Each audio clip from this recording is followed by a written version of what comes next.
É. Pessoal que não chegou vai se integrando, quem teve que partir, né? Não tem jeito, esse horário ele é ingrato conosco, né? Ainda mais às vezes você vem de uma jornada de trabalho, enfim. Compreendo perfeitamente. Mas vamos lá, então. Como eu havia dito antes da gente sair para o intervalo, a intenção agora é compartilhar um pouquinho o que foi a experiência junto ao Núcleo de Educação Étnico-Racial. Mas eu até pulei uns slides aqui, porque eu acho que eu tinha feito numa ordem, e aí, conversando e observando aqui como que foi a nossa primeira parte, eu vou inverter um pouco. Por que isso, né? Eu tinha começado apresentando o que era o núcleo e a estrutura. Mas, na realidade, eu gostaria de começar agora pontuando, porque o núcleo de educação étnico-racial, na realidade, ele já existia antes, e ele continua existindo hoje, né, na atual gestão.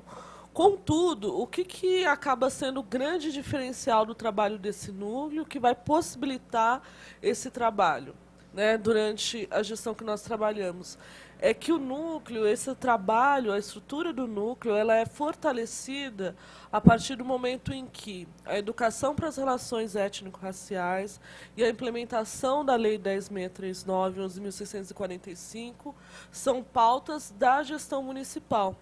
E como que ela se torna pauta? Porque ela é uma meta, enfim, dentro do plano de metas da gestão, né, de 2013 a 2016, a gente tinha uma meta, e a isso a Marilândia pode falar com maior propriedade, eu acredito, até porque a Marilândia esteve, né, no momento de tensionamento, de pautar a meta, a própria meta, né, que é a meta 58, que tinha como objetivo viabilizar a implementação das leis, né, da 10.639 e 11.645. E como desdobramento dessa meta, essa implementação passava principalmente pela formação de educadores. Não era a ação exclusiva, tinha uma outra série de ações, né? Inclusive, foi publicado no final um relatório da Meta apresentando o trabalho de cada uma das secretarias, porque o que acontece? Você tinha a Meta, né, municipal, que era a implementação da lei, e para implementar para a gestão dessa política, para o monitoramento dessa política e para a criação de estratégias, foi instituído um grupo intersecretarial, que é um pouco do que a Marilândia estava pontuando aqui, né? Ou seja, não foi um trabalho isolado da educação, né, tampouco um trabalho isolado da Secretaria de Promoção da Igualdade Racial. Você teve um grupo intersecretarial que envolveu, do ponto de vista institucional, 5 secretarias, mas quando a gente observa o trabalho, havia outras secretarias envolvidas também, né, em algumas ações, mas que faziam parte do grupo, então, era a Secretaria Municipal de Educação, a Secretaria de Promoção da Igualdade Racial, a Secretaria de Esportes, a de Cultura e a Secretaria de Direitos Humanos e Cidadania e a Secretaria de Governo. Então, essas secretarias elas tinham esse papel, né, de formulação principalmente de monitoramento da política. O que a Marilândia acabou de falar aqui, né, e que eu gostaria de reforçar isso, é que tanto a instituição de uma meta quanto a criação desse grupo intersecretarial, elas estavam articuladas a uma dotação orçamentária. Ou seja, né, então você vai pensar, não se pensa política pública sem orçamento. Né? Então você tinha uma dotação orçamentária tanto dentro da Secretaria Municipal de Educação quanto nas demais secretarias. Todas elas tinham que pensar o seu orçamento nas ações que seriam, né, que seriam executadas para o cumprimento da meta. Como a gente tinha na Secretaria de Educação, né, o grupo de educadores, as unidades educacionais, ou seja, o alvo da política estava ali, obviamente que o maior número de ações e o orçamento, ele se dá nesse espaço. Mas as outras secretarias também estão o tempo todo trabalhando nesse processo. Então, isso possibilitou, e aí agora eu volto os slides, uma outra coisa que foi extremamente importante para a diferenciação do trabalho. Porque o núcleo de educação étnico-racial também não foi uma estrutura que veio de baixo para cima. Então, anterior a essa gestão, você teve, em outros momentos, grupos de educadores, né, que estavam pautando a questão e que acabam forçando a criação desse núcleo. Mas o que você tinha, por exemplo, anterior a nós, e que infelizmente é o cenário de hoje também? Você não tem a constituição de uma equipe. E isso torna o trabalho bastante complicado. Então, o ganho que nós tivemos do ponto de vista, quer dizer, da organização da política, é que você tinha dotação orçamentária e a possibilidade de construção de uma equipe. Então, isso possibilitou que a gente organizasse essa estrutura aqui, que foi organizar o núcleo em 3 áreas de atuação, né, considerando a Lei 10.639, a 11.645, e um dado concreto, que era uma realidade da rede, que era a presença de estudantes imigrantes. Então, a gente fez a área de História e Cultura Africana e Afro-Brasileira, a área de História e Cultura Indígena e a área de Educação para Imigrantes, pensando, né, nessa presença significativa. Você teve, entre os anos de 2010 e 2013, quando a gente chega, quase esse número de estudantes praticamente triplica na rede, né? Principalmente, você tem um grupo expressivo de estudantes bolivianos, que à época eram praticamente 80% desses estudantes, mas ao longo da nossa permanência esse quadro foi se tornando mais diverso e a gente passou a ter uma presença significativa de estudantes de países africanos, né? Principalmente os países africanos de língua portuguesa, mas não só, né? Alguns de língua francesa e de língua inglesa também, e de outros países, né, do continente americano e principalmente do Haiti, né? Então esses números foram crescendo. E aí, por conta, quando eu falei que a intolerância religiosa, né, ela tem um componente racial que a define no Brasil.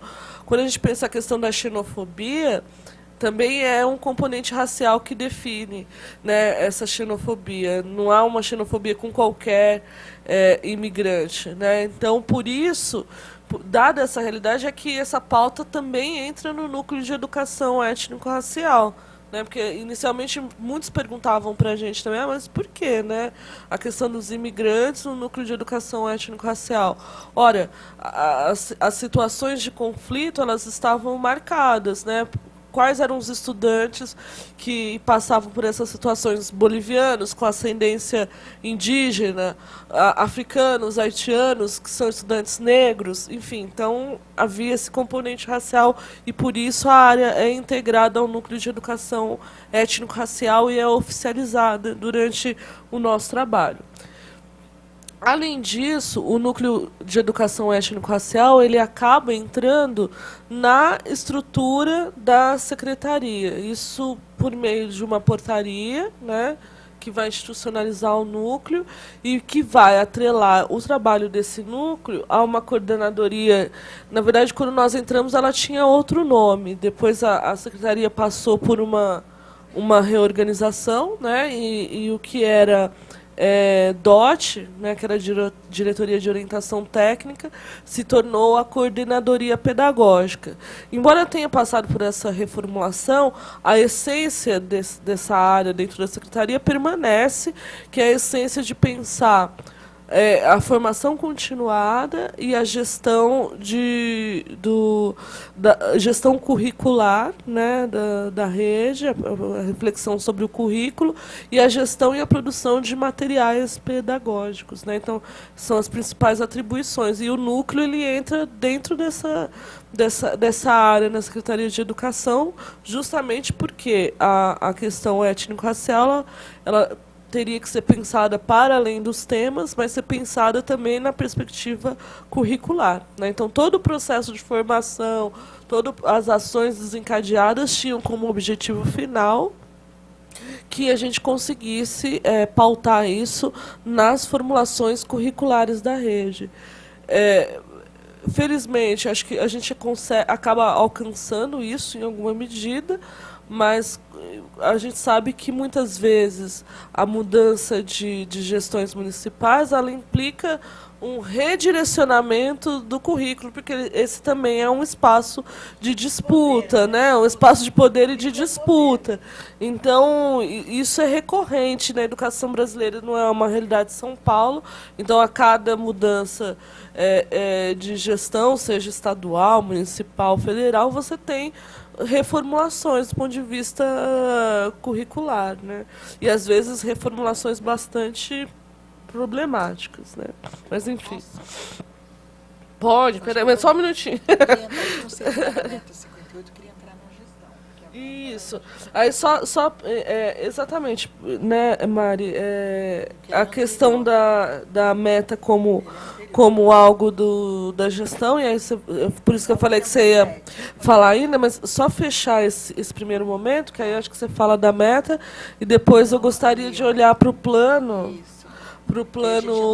municipal de educação e olhar como as ações se encaixaram no que estava previsto no plano, né? Mas só para fechar esse momento inicial, né? Então acho que cabe destacar isso, né? Que todo esse trabalho ele está o tempo todo dialogando com as diretrizes, né? E com o Plano Nacional de Implementação. Então nenhuma das ações que foram pensadas ou organizadas, elas deixam de dialogar com esses documentos, né? Então, o que se observou na formulação das políticas foi justamente, olha, o que o plano está apontando como necessário, o que as diretrizes colocam como atribuições dos municípios.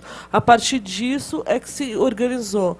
Então, o momento final aqui, depois que a Marilândia detalhar melhor a questão da meta e o momento que a antecede, eu queria compartilhar com vocês justamente como que cada uma das ações foi dialogando com o plano. Acho que por que isso é importante? Até para a gente pensar quais as instâncias e quais as dimensões precisam ser cobradas, né, em diferentes contextos, tá bom? Tá, então vou entrar numa questão da gestão pública. Marilândia, tudo. Gente, professora, é difícil trabalhar com isso aqui, né? Jesus, acho que eu vou virar apresentadora, né? Para poder lidar bem com o microfone. Não, eu acho que isso que ela falou é SME, é um espaço SME. Até chegar o espaço SME, tem um processo anterior que a gente tem que entender, que é a política. Porque senão, o que acontece? A SME tem uma existência que até então ela não tinha uma organização com relação à questão étnico-racial. Então, precisava dar esse olhar e essa direção. Então, só para a gente começar a entender que se uma gestão tem um olhar que pode ser construído, questões que pode ter resultado. Então, não é nada tão difícil que não possa ser feito. Basta ter-se vontade de se fazer. Aí se faz. É como a gente, quando constrói uma casa. A gente vai comprando as coisas de pouquinho, vai fazendo, e quando a gente vê, a casa está construída. Muito bem. Programas de meta da cidade de São Paulo, ela existiu sempre. Todos os prefeitos que são eleitos na cidade de São Paulo, e nós aqui estamos falando de política pública, e vamos falar de ações afirmativas, eles precisam apresentar um plano de governo, para que a cidade e os munícipes consigam adentrar lá online, dar suas opiniões e até acrescentar. Não sei se os outros prefeitos anteriores fizeram, mas a prefeitura anterior, a gestão anterior fez esse plano de metas, colocou lá, todo mundo entrou, palpitou, fez 31 audiências públicas para chegar ao plano final. Isso a gente precisa saber, gente, porque senão a gente acha que as secretarias, elas não vivem sem um eixo central, não é isso? Muito bem, 31 audiências públicas para chegar ao plano final de metas. 31 audiências. Nos territórios, nas casas de cultura, nos bairros, blá, blá, blá. 31 audiências, muito bem. Cria-se o programa de metas 2013 2016, muito bem, 123 metas. Isso pautada com a população. Isso pautada com a população. E se alguém aqui disser o contrário, é porque não acompanha e não abria lá o plano de meta. Inclusive, o andamento das metas era acompanhado pela população. Então, ó, aqui não está acontecendo, teve algumas que não concluíram. A da educação foi concluída. Quando, no início dessa gestão, dentro do programa de metas, os grupos da cidade, por exemplo, negros, indígenas, mulheres e blá, se reuniram, apresentaram algumas soluções, alguns projetos para que ele fosse implementado aqui. Eu vou falar do racial, porque é o que eu estava. O racial sentou com o cidadão candidato e apresentamos uma proposta de governo. Porque, na realidade, o movimento, alguém falou no movimento, o movimento pauta até programa de governo. E isso tem que ser lembrado, porque a nossa luta é muito grande para a gente achar que chega na secretaria, a coisa se executa. Não se executa sem a mão do movimento negro brasileiro. Isso tem que ser pautado, porque nós temos os lá de trás, que morreram por nós, os que trouxeram esse tema e os que estão aí lutando. Isso é luta, gente. Se a gente não considerar a luta do movimento negro, eu sou militante do movimento. Eu sei o quanto é árduo a gente chegar a essas questões se o movimento negro não estivesse envolvido. Não chegaria. Não chegaria. Porque quando nós apresentamos a proposta, a gente dizia o seguinte, que a gente queria uma criação de uma Secretaria Municipal de Promoção da Igualdade Racial. Aí, queremos uma secretaria. Não queremos coordenação, coordenação não tem orçamento, não faz política. Ela está num guarda-chuva embaixo da outra que faz. Pô, os candidatos, que a gente falou com todos, ficaram assim, opa, mas essa negrada aí tá foda, meu. Querem uma secretaria, pelo amor de Deus, com um orçamento para poder pautar a política, porque nós pautamos. Poderíamos ter pautado mais, mas pautamos. E pautamos, a meta 58 é uma meta que está aqui, ó. Se não tivesse aqui, a metade não teria acontecido, porque ela tinha um monitoramento da SMPIR através dos núcleos, um monitoramento que era a secretaria principal que fazia avaliação e monitorava, não era a SME, era a SMPIR. Porque aí muita gente da educação, na época ficaram meio que mordidos, o próprio secretário, mas por que tem que ser a SMPIR? Não podia ser a SMPIR. Aí o que respondeu o gestor? Não, é a SMPIR que faz que vai trabalhar com a promoção da igualdade da cidade. E a educação é uma promoção. A educação é uma ação afirmativa quando se trabalha questões que até então não são trabalhadas dentro da educação, não é isso? Muito bem.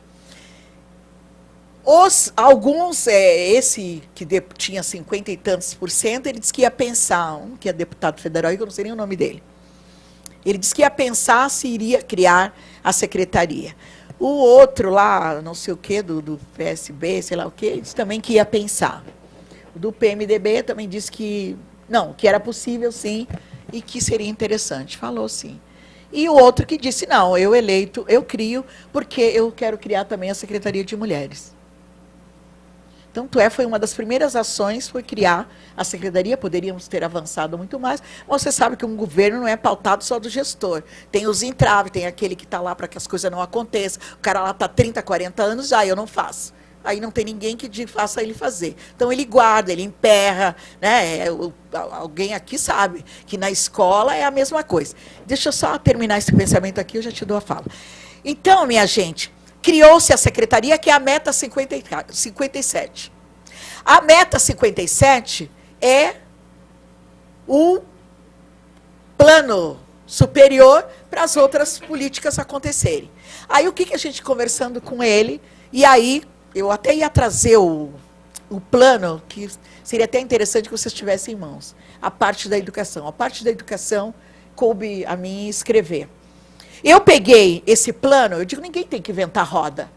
Se você tem um plano que direciona a Lei 10.639, para que você vai criar, né, quisila e coisa, se você tem um documento federal, legítimo, para isso?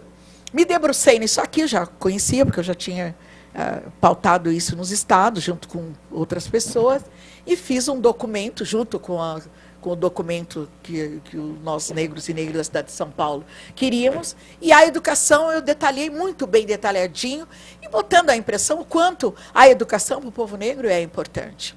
Né? E naquele momento a leitura foi correta. Não, realmente a educação e eu vou me debruçar nisso. Então, criou-se a meta, não pode ser junto com a meta 57, tem que ser uma meta separada, porque é muito grande a educação. Por exemplo, trabalhar com a Secretaria de Educação é um monstro, aquilo lá é um gigante. Mas então tinha que ser uma meta específica, a meta número 58. Nós concluímos essa meta, o SME, essas outras 5 secretarias, um ano antes de terminar o governo, porque ela tinha dinheiro e ela tinha tudo direcionado. Então, aconteceu o seguinte, com a criação da meta, que ela estava dentro do programa de governo, que se alguém baixar, ainda está lá, é isso aqui, ó, programa de governo com todas as metas, vocês vão ver a meta 57 e 58. Com a meta 57, numa reunião na SMPIR, com o prefeito, o vice-prefeito, o chefe de gabinete, não sei o quê, a Matilde Ribeiro, que foi uma mulher que foi ministra, uma mulher negra, ela disse para o gestor maior, precisa criar um grupo de trabalho, porque o que vai acontecer? A educação, qualquer momento ela vai mandar quem ela quiser. Porque se você não oficializa o nome de alguém, ó, Marilândia vai lá, vai tratar de preto. Ah, eu não posso ir. Vai lá, Cris, vai tratar de preto. Não. Criou-se uma portaria, oficializou esse grupo intersecretarial, com um titular e um suplente.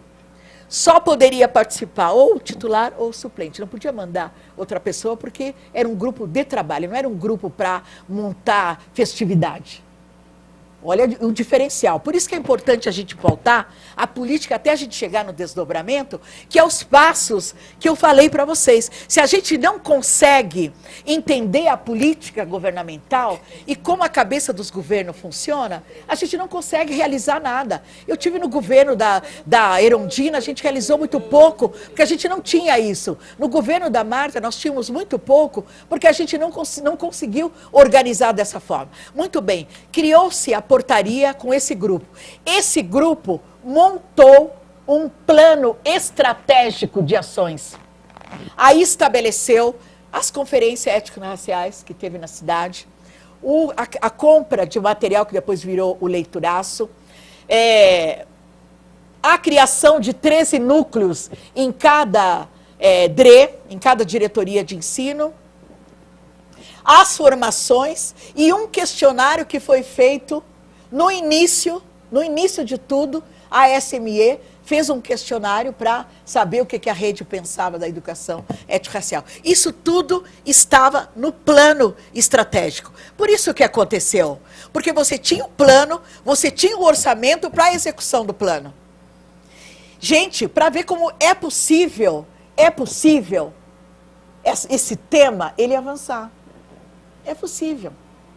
Aí, claro, a SME é a protagonista porque o capital humano que a Meta trabalha é professor e aluno. Então, tinha que ser SME. E os núcleos era SME porque eles precisavam adentrar nos territórios para que a coisa acontecesse. Tinha o central e tinha os territoriais, que vinham na central, recebiam as experiências, blá, blá, blá, e aplicavam lá, e também de lá eles também replicavam para as escolas. Mas o que eu digo é que não se faz política nenhuma, não se faz nenhuma política se você não tiver um plano de ação. Não se faz, porque senão a gente faz na base do que eu acho, do que você acha. Esse plano estabeleceu estratégias. Acho que no último dia eu vou passar esse plano para vocês verem o que é a importância de ter um plano com direcionamento, com orçamento para a execução desse plano.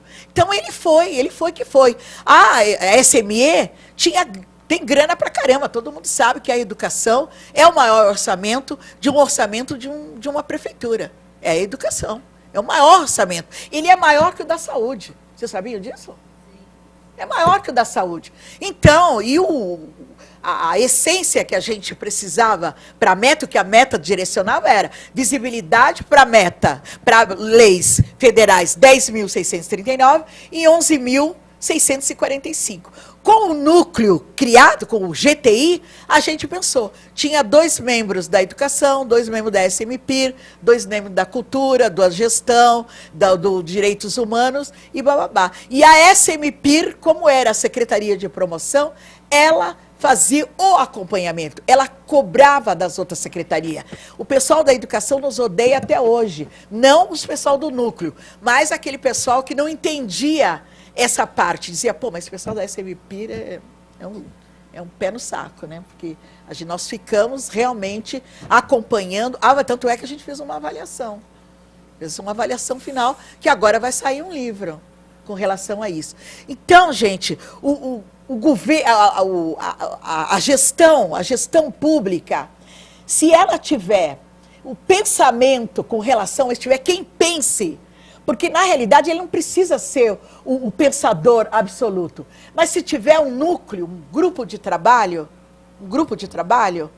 as coisas andam. É possível, sim, é possível. E esse foi possível que tinha esse GTI que realmente ele funcionou. Ele se reunia uma vez por semana.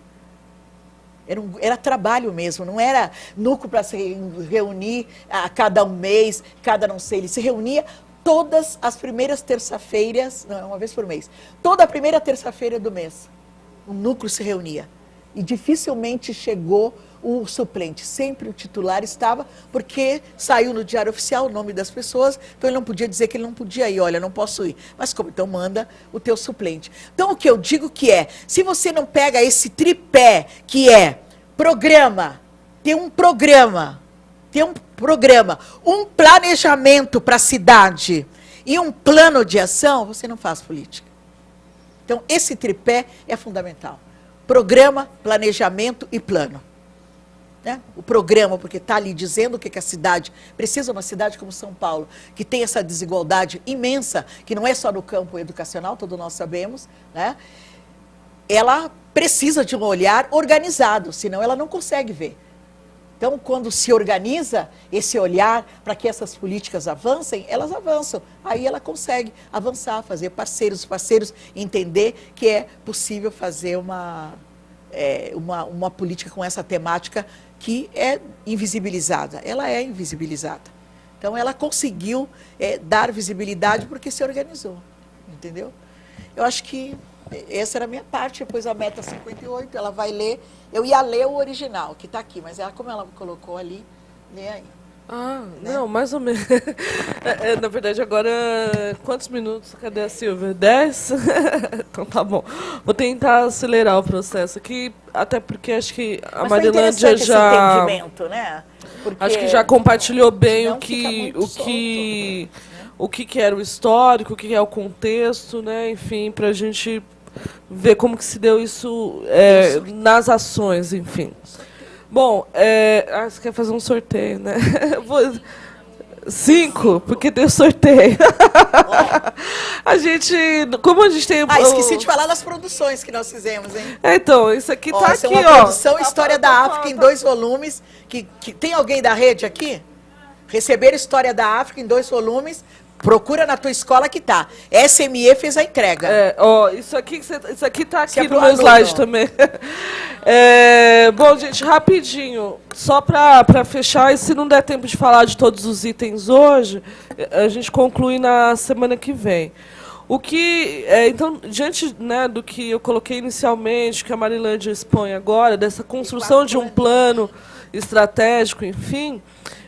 nós voltamos o olhar para o plano, né, para pensar como as ações se estruturariam. Então, no Plano Nacional de Implementação da Lei 10.639, os agentes, os sujeitos, né, no espaço da educação são responsabilizados. O que significa isso? Né? O plano aponta as ações, né, os objetivos de cada um desses agentes. No ponto dos municípios, né, no que se refere aos municípios, o plano vai apontar 8 estratégias, ações, enfim, que seriam responsabilidades dos municípios. E aí eu elenquei cada uma delas e coloquei o que nós pensamos durante esse processo. Inicialmente, o plano vai colocar aqui cabe aos sistemas municipais de ensino apoiar as escolas para a implementação das leis 10.639 e 11.645 por meio de ações colaborativas com os fóruns de educação para a diversidade étnico-racial, conselhos escolares, equipes pedagógicas e sociedade civil. Como que isso foi estruturado? Um diálogo com o fórum, né? Então, e esse diálogo gerou a primeira conferência, né, Marilândia, em 2013, que se estabeleceu com a presença de educadores. Então, a gente conseguiu viabilizar que os educadores tivessem dispensa de ponto para participação nesse espaço do fórum, porque uma das coisas que foi uma das grandes brigas, né? Boa parte dos cursos foram optativos, mas quando a gente pôde tensionar e quando nós pudemos fazer a formação em horário de trabalho, ela foi feita. É que isso também é uma negociação muito grande dentro da secretaria, né? Então a gente estava em disputa também com outros setores, todo mundo quer fazer formação, enfim, né? Mas com o tempo, como a questão foi tendo um enraizamento, o que aconteceu? O debate sobre a educação para as relações étnico-raciais deixou de ser uma atribuição exclusivamente do núcleo de educação étnico-racial, e é aí que eu enxergo um dos principais avanços, e passou a fazer parte de todas as equipes que estavam pensando processos formativos. Então, a divisão de educação infantil estava pautando isso, e pautou isso na construção dos indicadores de qualidade da educação infantil. O ensino fundamental estava refletindo sobre isso, e isso se manifestou na construção curricular do ensino fundamental, que foi pautada a partir da ideia de descolonização do currículo. A EJA, igualmente, começou a pensar os seus processos formativos em diálogo com projetos como o Juventude Viva, né? Então, todos os setores passaram também a trazer esse debate, o que também, por um lado, nos deixou, fez com que a questão tivesse capilaridade, né? Não fosse algo exclusivo do núcleo de educação étnico-racial. E isso se deu por essa participação. Então, nesse primeiro item, para além do fórum, o que nós tínhamos também? Uma das estratégias utilizadas foi usar o espaço, como eu disse no início, de formação nas unidades educacionais. Então, a gente traçou um tipo de formação que a gente chamava de visita técnica ou de encontro formativo, em que os formadores foram para as unidades, né? Eu não sei se alguém aqui trabalhou numa unidade que recebeu esses formadores, né? Então, os formadores iam para os horários coletivos nas unidades. Tanto a gente chamou 2 grupos, formadores e arte educadores. Depois teve uma discussão entre nós que todos eram formadores, né? Mas do ponto de vista formal, o que nós tivemos que fazer? Porque o que era comum na Secretaria Municipal de Educação? Você contrata formadores só numa perspectiva acadêmica, ou seja, né, pesquisadores, têm mestrado, doutorado. E o que nós identificamos, né? E aí vocês vão concordar comigo. Quando a gente está pensando em educação para as relações étnico-raciais, não dá para pensar numa única forma de produção de conhecimento. Então, a gente precisava, precisava construir uma perspectiva que não abarcasse somente acadêmicos. Então, a estratégia que a gente utilizou foi fazer um mapeamento de editais no Brasil, e aí a gente chegou na proposição de arte educador, né, que foi a nomenclatura que nós conseguimos no momento ali colocar para abarcar outras formas de produção de conhecimento. Mas a ideia era assim, por exemplo, um arte educador de capoeira. O objetivo não era só ele ir lá na unidade educacional e dar uma oficina de capoeira para as crianças, não. A ideia era que esse arte educador fosse à unidade, fizesse um processo formativo com educadores, para que esses educadores percebessem na capoeira uma linguagem que pudesse pudesse subsidiar a sua prática, independente da disciplina. Então, era pensar essa produção de conhecimento como uma linguagem também para estar incorporada na sala de aula, e não uma ação pontual. Ah, foi lá o músico e fez uma oficina de maracatu. Não, eu preciso ver o que há de educativo, né? O que há de que eu posso espelhar na minha prática nessa manifestação cultural. Então foi um pouco do que a gente tentou fazer e isso possibilitou esse diálogo com sociedade civil, né? Não só um saber estabilizar, um saber reconhecido, enfim, do ponto de vista acadêmico. Então, acho que desse item inicial é isso. Aí, a semana que vem, eu falo um pouquinho dos outros. E a gente, acho que também as coisas vão se misturar a semana que vem, né? Esses pontos que o plano aponta e algumas práticas que a gente conseguiu identificar na rede também, tá? Então, é isso. Marilândia vai sortear livro? Vai dar tempo? Vai. Tem que dar. Não. Você fala assim, Não, eu não falo Como nada. que você vai Quando alguém sortear? escolher. não, porque Escolhe o nome da lista? não, você fala um número Um número de 1 a 225. é, 113. 113, rapidinho, 113. Deixa eu ver, tá aqui. 113. Isaías. Isaías de Oliveira, tá aí? Não? Tá, passa pra onde? Eu odeio falar. Ah, eles 180. 180. 180. Vou baixar. Vamos baixar. Natane, Não, não veio. não veio. Ih, 25. 13. A Marilândia tá no 13. 13, é você? Peraí, 25. Antônio Rubens não veio. 13. 25 não veio? Vai pro 13. A Alzira também não veio. Ai, tá difícil. Mais 8. 8. Algine. 5. 27. Início. 27, ela falou. Gente. 45. Cássia Rosário de Oliveira. 90. 90. Tá aí o 90? 12. 56. Aline Evelyn. Aê! Fala no final. Sei lá, 205. 205. Sou eu. Não vale, ela deixa, depois eu dou um pra ela. Ela devolve, porque não era pra ela, ela é da casa. 197. 200 e vai até qual? 201. Não veio. 225. Sei lá, gente. Ai, não sei. 245. E vou falar porque eu não conheço o nome. Isso que eu ia falar, me dá a lista aí. 98 é Rosiane Magalhães. Aí, pronto.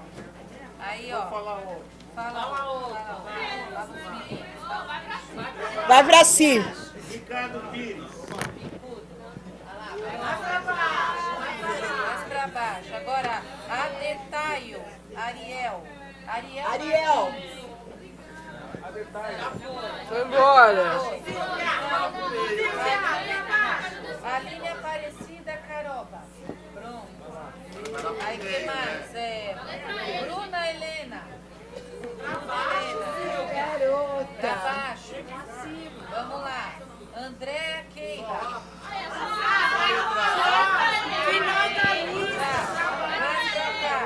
Então vai lá. Felipe de Almeida. Aê, pronto. Ai, o jovem. Agora aqui. Olha,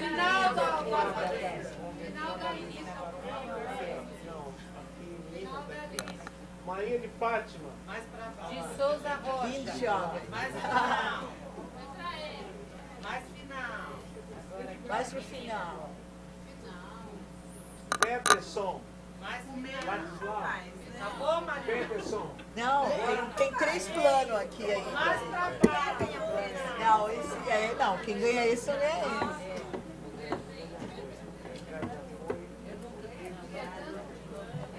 E eu tô Você é professor. Nosso Paulo tem. Ruth de Casa Soares. Ruth. Soraya Inês de Faria. Soraya. Não dá, não dá. Vera Alice. Veralice. Vera Alice. Winter. Winter. Pulou um L até agora. L. Vamos pro Vai pro L. Pro L. Luana Bezerra da Silva. Lideraci Maria Souza. Acabou a história que você sabe de agora. Tem um plano. Tem três Tem planos. 3 planos. Três. Agora é Marco Antônio da Silva. Ai, tadinho, ele tava torcendo. Mais 2. Vamos ver aí, gente. Não, pode precisar. Deu já. A gente tá quase sendo expulso, né? Deixa eu falar, não sabe se o próximo encontro vai ser aqui, né? Não, e não sabe também se vai ter, porque tem mas greve geral. pode ser outro computador, né? É vários autores. Pronto, Daniela Quem é, Daniela? Gente, quem não assinou, assina a lista. Finalista. Acabou. Acabou. Gente, Obrigado. obrigado. Último E encontro. até terça. Boa noite. Ai, mas eu sou contra. Beleza. Assina quem assinou, por gentileza. Até terça.